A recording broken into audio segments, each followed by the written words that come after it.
Hi, welcome to the Coffee Chat Show here on Buzzin Pattaya, the show where we talk about things that are happening right here, right now, as well as general news, tips, information and advice. Now, do you know where I am? If you don't, I'm going to tell you I'm down Soi Honey in the Hunny Lounge, and joining me is Graham. Graham, how you doing, buddy? How you do? Welcome. How's things? Excellent, thank you. Really enjoying myself here. Good as stuff. It gets. Good, all right. Well, we're going to talk about your life here and about when you first came in. Now, see, look, he's getting a coffee. Now, before you lot have a go at me, everyone keeps saying to me, you should have a coffee when I talk about the Coffee Chat Show. Guys, if I did that, I'd be like high on adrenaline on caffeine. So what I do is I want you guys to grab a coffee, chill out, relax and watch the video. So that wasn't you, Graham, that was meant to be them. Sorry. So, anyway, but before we get into that, I just want to say some welcomes, please. Guys, I want to say welcome to Pete Beckham, to Dave Morris, Steve Ellis, Chris, Silver Warrior, and Faster Than You. There you go, guys. Thank you so much for joining the channel. It's great to have you on board. And as I said before, I am out talking to lots of businesses, and we'll get you some exclusive discounts in these places. Now, enough about that. Let's talk about you, Graham. So where are you from, buddy? Originally from Wallasey, near Liverpool. Near Liverpool? You haven't got a strong Liverpudlian accent, have you? I worked abroad for a long, long time before I came here. Ah, okay. I married a foreigner, so I had to modulate my accent when I was working abroad. Gotcha. In the oil industry. Meet so many different people. You have to calm the accent down a little bit, you know, because it's not really good. Well, I think you're going to rob their car. That's the problem. So as soon as you start talking like that, they're like, sweetheart, go and check where the car is. Oh, no, don't start about his motorbike. No, we don't need that. Oh, no, don't. The motorbike. I lost my motorbike. I told the story, just tongue-in-cheek about, I went out, I'd had a fair few to drink, too many to be fair, parked my bike up where I thought it was, went back, it wasn't there. And to this day, I've never found it. So, of course, everyone on the channel, they hammer me. Whatever video I make, I get a comment. So have you found your bike, mate? Or it wasn't down there then. So yeah, motorbikes are not a good situation. Nope. I mean, you're from Liverpool. Yep. And you're here in Pattaya. Yep. I mean, when was the first time you came here? 60th birthday, 7 years ago. 7 years ago? 7 years ago. Long. You don't look 67. I am. Really? Thank you. Fair you don't play. look 55 either, Troy. Well, that's good because I'm 54. I'm glad about that. Yeah. I went to Bangkok. Bit of a story behind that. Yeah. This is whether my ex-wife's winding me up or not, but so the story says, and I asked her after we'd been divorced, why on earth did you let me come to Bangkok, Thailand, the land of opportunity for men to enjoy themselves, on my own with my mates? She said, well, I'd been to Aruba on holiday the month before with the girls. And when I got to the hotel, I was the only one that arrived, 2:30 in the morning. The only person able to actually book me in was the owner of this boutique hotel. Right. She said, I couldn't help myself. I'm 50, he's 42, tousled blonde hair. He's got his jaw of a donut. I'm sorry. He said I could have the penthouse suite for free. And you know what that meant? I went, okay, you were unfaithful. Yeah. Well, she comes from part of Mongolia. Right. The Tatars. I met her in Odessa, but the Tatars moved everywhere. Genghis Khan. They were the stormtroopers, by the way, of Genghis Khan. But they also, olive-skinned, black hair, brown eyes, they same sense of karma, of balance. Right. So in return for her being naughty, she gave me the opportunity to be naughty for my birthday. Those setting in. Wow. A hell of a story. Wow. Yeah. I mean, that's. It was just one of those things that you might have gone on wondering about for the rest of your life. But yeah. Well, yeah, I'd have thought. Right. Okay. So, where's the catching and what's going on here? You know, it's like, all right. So you went to Bangkok. I mean, how was it when you first came to Bangkok? I mean, obviously hot, steamy, overpowering, overwhelming. Holiday of a lifetime. Did you get your own back? Fair to say I have since. I mean, obviously, you know, many people do go to Bangkok. I mean, myself, I've been there as well. I mean, I'm originally from London, so for me, city to city. But then saying that, Liverpool's a big city as well.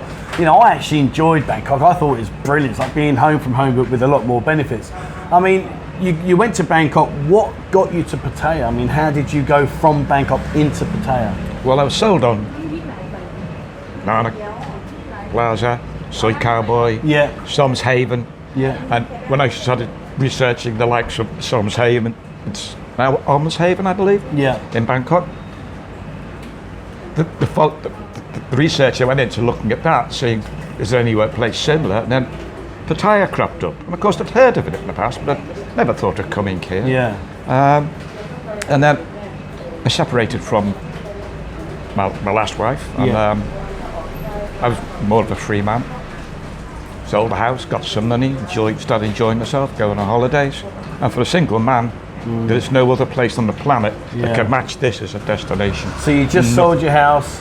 Did you come over here with like a 2-week millionaire with you tossing it around like confetti? Totally. I have stories that my wife was my girlfriend then. And, in Ban Chang, for example. Oh, yeah. Mama, yes, Papa is drunk again. Yeah, he's just gone to the ATM, took 5,000 baht out. Okay. Mama, he's drunker still. He's just took 10,000 baht from the ATM. But so I spend money like hand over fist. But it's so easy to do. Yeah. And it's so enjoyable doing it. Being a 2-week millionaire is a fabulous feeling. I miss those days. Yeah, I must admit, when I first came here, you know, like yourself, you know, you've got pockets full of cash. You know, they're over brimming. You're thinking, wow. And especially, I mean, you say 7 years ago, so the exchange rate was what then? 53. Oh, 53. Okay, so yeah. Glory days. I mean, wasn't it brilliant? No, it was easy to round up. 1,000 baht, 20 quid, job done, easy. Easy peasy. And that's exactly the way I look at it. It's only 20 quid. I can afford this. But when you say I can afford this 20 times in a day, it adds up. You go, whoa. So when you came to Pattaya, I mean, where was the first bar you can recall or remember going to? I don't remember the name, but it was a beach bar right on Beach Road. We were staying at the LK Empress on Beach Road. Yeah. When we came out the hotel, we didn't have a clue what to do or where to go. Right. So we just went for a walk to Walking Street. So you went through the coconut bar without even realising you without were even knowing. No idea at all. Yeah. Yep. Really didn't have any idea. I just thought these were just ordinary women, ordinary girls, just carousing, taking in the sun as they do. And we went to Walking Street like 11:30 in the morning. I'm guessing not a lot was open at 11:30 in the morning. We went, what a dump, what a dive. What have we bought ourselves here for? Yeah. And then we sort of twigged that nowhere was open. So we thought, okay. Because we literally, off the plane, taxi, Pattaya, checked in the hotel, which took it took 20 minutes too long, believe me. 21 minutes, but it's 21 minutes too long. Straight out, as you do. Like two kids in a fucking candy shop. And we went to Walking Street and we realised it was empty and there's nothing going on. So we trundled back and we saw this, how we missed them the first time, I don't know, complex of beer bars. Oh, right, yes. So the last one, as you walk past. And then there was one there with a pretty girl and a cashier and a mama son, I think. And we sat there and we had a beer, and that was our first beer in Pattaya. I still go back to that bar when it's open, just to drink to my mate that came with me that day, and drink in the memories. That was the very, very first bar. Brilliant. And I mean, obviously back then, as you said, you know, you were unaware of, obviously, you know, 11:30 in the morning. It's pretty wishful thinking, really, to be honest. You know, I admire your effort. But I'm guessing, you know, when you walked down Beach Road, did you get any of the hello? You know, did you think, wow, she's got a deep voice? Did you ever stumble into that zone? My wife had actually been here with her friend on holiday. Yeah. They went to Phuket. Okay. But they went to the Ladyboy shows. Yeah. So they talked nothing, you know. Yeah. So when I first came here, I was well versed in. You knew what the score was. I knew what the score was there. But I've still been fooled. Yeah. Oh yeah. Me at too. least 2 times to my knowledge. Oh well. I've not woken up with 4 balls in the bed yet. But it's been close. It's been close. Well, I've been released a story a little while back about a situation where I got caught real badly in Bangkok, like absolutely banged to rights. I was like, no way. And they're asking me, so I'm going to be going up to, I think, Linda's bar. I'm going to try and get an interview with a couple of the lady boys up there, because then I'm going to spill the beans and tell them what really happened. But some of the comments have been brilliant. You know, they think, oh yeah, you're an admirable man, you would have just like rolled over and got to sleep, or no, you dove in with both feet and the rest of it. But I will promise you, when I get the bar interview with the lady boys, I will, as always, tell all. So you know, you came here on holiday, and then you've changed, haven't you? Because you're not on holiday anymore. No, I live here now. Yeah. I bought a bar. I've settled here. Love this place. No regrets? None whatsoever. Oh, regrets? I'll tell you about regrets. Go on. Okay. I thought you were going to start singing then. There's been a few. Do I look like Edith Piaf? It was actually, I'd met my lady. She'd come to meet me at Soi 6. Yeah. In the Hotel Victoria. Oh yeah, Victoria yeah, Queen Vic, yeah. Yep. She stayed with me for 4 days. I was sick. She looked after me, and as a reward, I'm cutting a few details out here for modesty. As a reward, I took her on holiday to Koh Chang. Oh, okay, nice, nice. And then from Koh Chang, she sort of cajoled me into go stay with her in Ban Chang. Yeah. I was quite pleasantly surprised. Okay, so we were there for 3 weeks. Yeah. I bought out the bar. She was a cashier at Blue Sky. I bought out the bar. Of course, they're always a cashier, aren't they? Yeah. They're always a cashier. Yeah. Jerry, are you watching, Jerry? So she had a couple of friends down there. One of us married to her, Chris, my mate. He's called him Chris Chapman, get him right. And we went to the beach Saturday, as we did once a week, and it was great. And the very day before I was due to go back, she sort of, oh, tomorrow you go back England, I not see you ever again. And I said, I don't want to. And my mate Chris just came out with this riposte. Don't! But he came out with so, I was shocked. I went, what the fuck? Yeah, you're right, go on. Sorry. What's that all about? So I had to ask him, I begged the question, why did you say it like that? He said, well, I've been here 4 years, 70 years. I know. I came out when I was 66. And I bitterly regret not coming out when I was 65. Yeah. And I laughed, as you would. Good one. He said, no, I'm serious. I bitterly regret it. And he told me the story that when he was 65, his 2 best mates retired at the same time. Yeah. And they planned to come here as a mighty threesome, build a condo empire, do everything. They never made it. One passed away with a heart attack. Yeah. The other one passed away, sadly, with cancer. And he did bitterly regret not coming. Do you know? And I went, that second, I went, sod it, that's not happening to me. I'm done. That's it. And you stayed? I had a ticket, I went back. I booked my ticket went back on a Thursday, miserable Manchester day.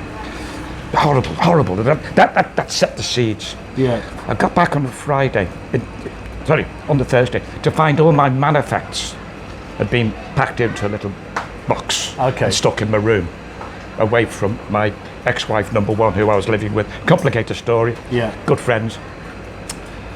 But she had a friend visiting, and she didn't want a friend to see there was a man living in the house. So all my man stuff had moved. So that set the seeds. Yep.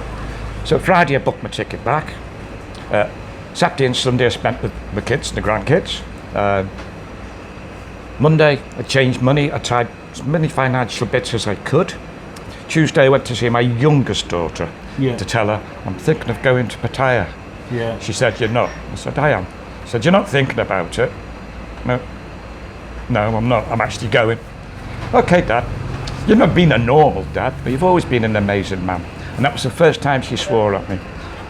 F off and enjoy the rest of your life. I'll be okay. With that weight lifted off my chest, I came back here. Because it is a big step, isn't it? You know, when you do, I remember, I've got young children myself, and, when I left the UK to come out here, it is incredibly difficult because people, it'll be all right, you can FaceTime, you can nip backwards, and it just doesn't work that way, It really isn't as easy as people think. Not been back in 3 years. Yeah. I've actually got to go back and tidy up some more financial affairs, because the stuff that's been chugging along. Yeah. Debit cards don't work, so you get restricted access to bank and all kinds of stuff. Yeah. But I booked my ticket, come back. I was back here a week later. Wow, brilliant. And I mean, She cried when I came back. She couldn't believe it. I'd given her 30,000 baht yeah, to keep her through the month, Yeah. in case it was a bit longer. I said it'd be 6 or 7 days or 6 or 7 weeks. Yeah. 6 or 7 days, and no regrets to this day. Brilliant. None whatsoever. Tinged with sadness that I don't get to see my grandkids as much, Of course, or my yeah, children. understood. But it's one of those things. yeah. And I It's- mean, you haven't just come back here to live, have you? Because, you know, when you came back, you got involved in the bar scene. And I know we're going to talk a lot more about the Hunny Lounge in part 2 and about the girls and everything and the concept here. And we're going to talk about live stream and all those other kind of things that are going on here in the bar. But you didn't just come back and set up here, did you? You were in other bars before. I mean, tell me a bit about those. This was originally my bar with Yeah. a partner, an Australian partner who still drinks here. We couldn't tread the same road. He Yeah. wanted that, he wanted this. So we parted after about 6 weeks Yeah. of running this bar. And Now, what was this bar called originally? this has always been the Hunny Lounge. This has been the Hunny Lounge. It was a travel agent before. Okay. My friend Alan, he had the Honey Pot 2 doors down, Yeah. which is now Runway, run by Alex English. He owe me a pint, Al. See, and he's he from was- Liverpool and he doesn't forget anything like that. I mean, so you were with your partner and you've obviously separated, but Yeah. you were involved in other bars, aren't you? I was involved in Maggie Mays, Right. which, that's a story. Me and my partner fell out here. I gave him the keys back. I said, I'll be the original silent partner, as I was supposed to be at the very Yeah. beginning. And he was pleased with that, so he took over the running of this for about a year and a bit.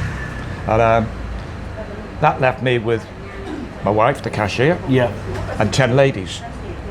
They preferred to work with me, well, more preferred to work with Mama. Yeah, yeah. So they followed her like a little flock Yeah. of ducklings out the door. So at that stage, I was still stunned. But I'd already looked at other bars as possible, and Relaxed Bar around the corner in LK Metro. Okay, yeah. That was up. So I put a deposit down. It cost me 100,000 baht for a week's training, because after 1 week, I just knew it wasn't right. Okay. So I lost my deposit. Okay. But because of things the way they were then, I couldn't get money out from England to buy it straight away. Right. So I dodged a bullet there, because LK Metro wasn't ready for gents clubs then. Right. It just wasn't ready for that kind of activities. Another good friend of mine used to have to do call in, Dave.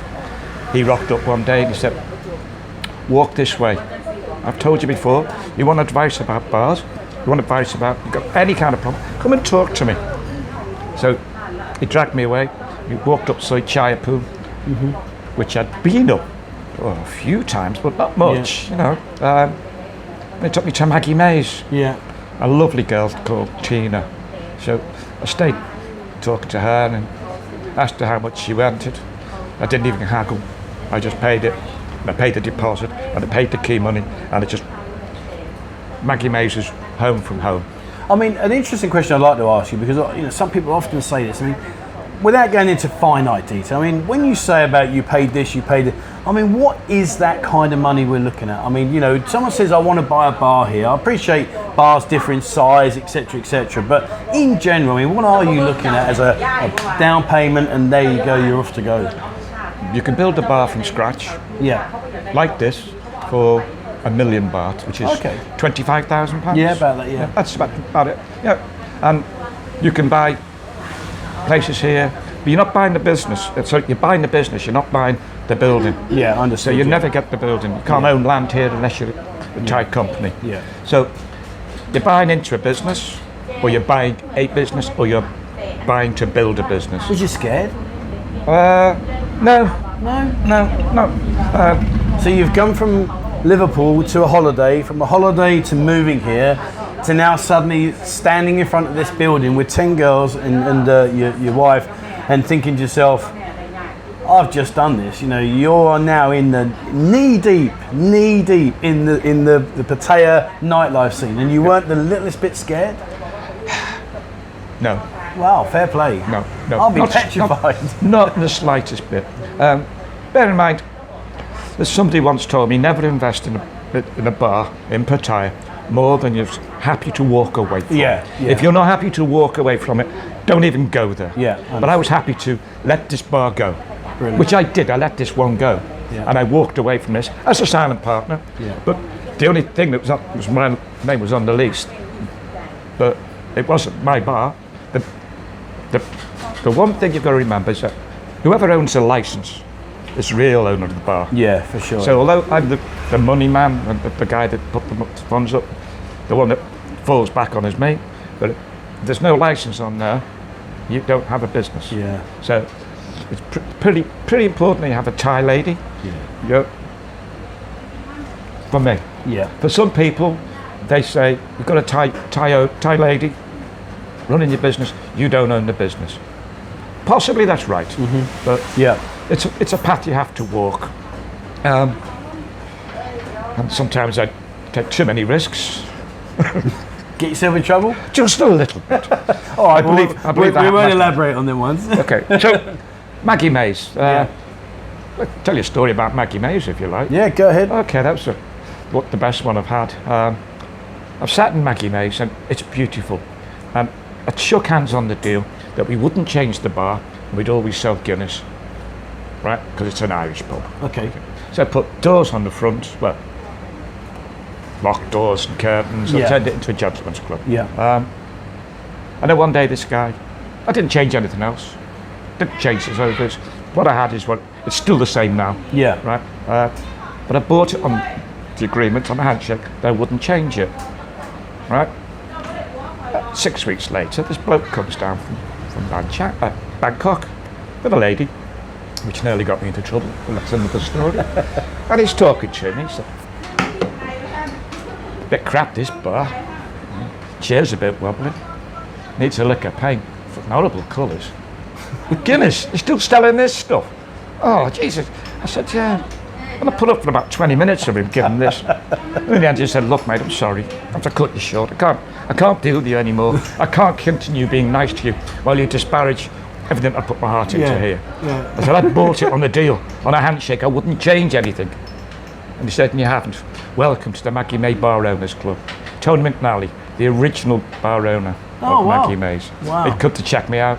How cool. I mean, yeah, because to be fair, I'll be sitting there thinking, dude, you know that door that you walked through a minute ago, you're going to be going out there quicker than you came in, you know. Oh, wow. Which Brilliant. Well, that's fantastic. I mean, honestly, Graham, it's been brilliant. I mean, we're going to come to the end of part one, but part two, we are going to talk about the Hunny Lounge. Okay. You know, this is your bar, your home, your place where you are. Yep. It's got your stamp on it. You know, it really has, and it is a very, very, I'm going to call it, let's say, an interesting bar. And the reason I'm going to call it interesting is because I'll give you a few key points.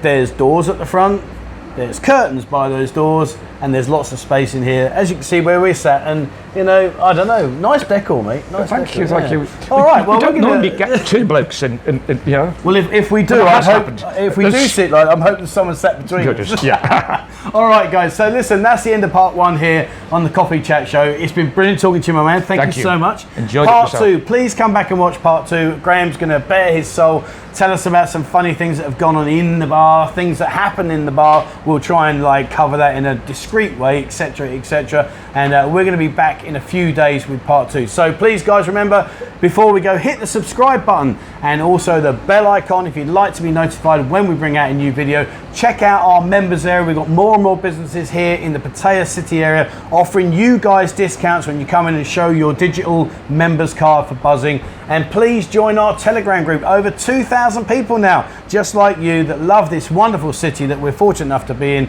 and they're all chatting and talking. And of course, we've got the photos that I share with you exclusively in our Telegram group. All right, guys, that's it from me. Thank you so much for watching, and please, wherever you are in the world, stay safe.